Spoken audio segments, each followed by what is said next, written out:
Bonjour et bienvenue à vous tous dans une nouvelle vidéo consacrée aujourd'hui à l'expression de la concession suivie d'une réfutation. Cette leçon qui figure dans le programme de la troisième année collégiale dans l'activité de communication. Alors pour attaquer cette leçon, nous essayerons tout d'abord de bien comprendre qu'est-ce que ça veut dire concession et dans un deuxième temps, qu'est-ce que ça veut dire réfutation. Allons-y. Tout d'abord, la concession, c'est l'acceptation partielle d'un point de vue ou d'une idée. Ça veut dire que je suis d'accord et que j'accepte d'une certaine manière, partiellement, le point de vue de l'autre.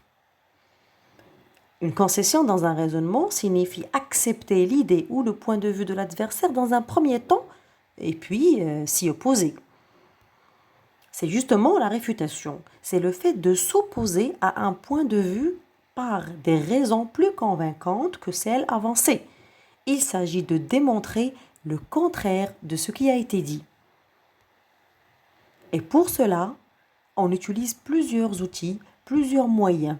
Je peux dire par exemple en langue française, pour exprimer que je suis d'accord avec toi dans une certaine mesure, il est vrai que, mais, certes, mais, je suis tout à fait d'accord. Cependant, oui, toutefois, donc vous avez remarqué d'après la manière avec laquelle j'ai essayé de prononcer ces expressions que il y a bien entendu des idées qui vont sortir entre les deux expressions.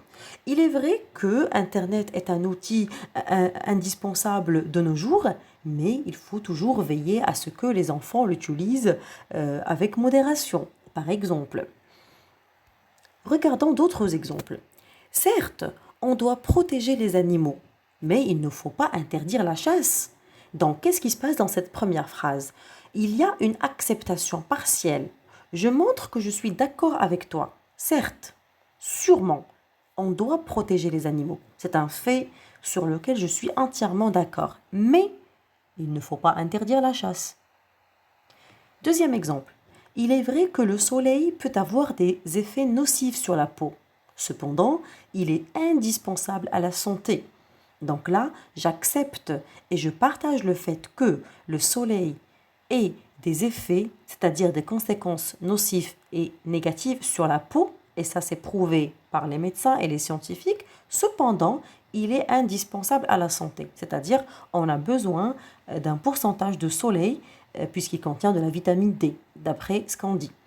Troisième exemple, tu as raison, les moyens de transport causent des accidents mortels. Toutefois, ils permettent à l'homme de se déplacer vite.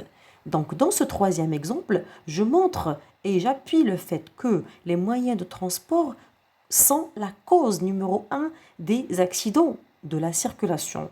Mais ils sont là, ils sont indispensables pour se déplacer, pour voyager et pour que on gagne du temps. Quatrième exemple. D'accord, les voyages fatiguent beaucoup. Pourtant, ils sont instructifs. Dans ce quatrième exemple, on montre à quel point les voyages sont fatigants. Sur ce point, on est tous d'accord. Mais les voyages sont importants. C'est un moyen pour connaître d'autres cultures, d'autres populations, pour s'instruire tout simplement. Dernier exemple, oui. On peut concéder en utilisant oui. L'Internet offre de nombreux avantages. Or, conjonction de coordination, certains sites peuvent être dangereux. Donc, vous l'avez remarqué, c'est très facile en langue française d'exprimer une concession suivie d'une réfutation. C'est une manière de montrer à son interlocuteur, au lieu de le brusquer et d'être violent verbalement, et de dire non, je ne suis pas d'accord avec toi, c'est une manière un petit peu courtoise de montrer mon désaccord. Merci beaucoup et à la prochaine.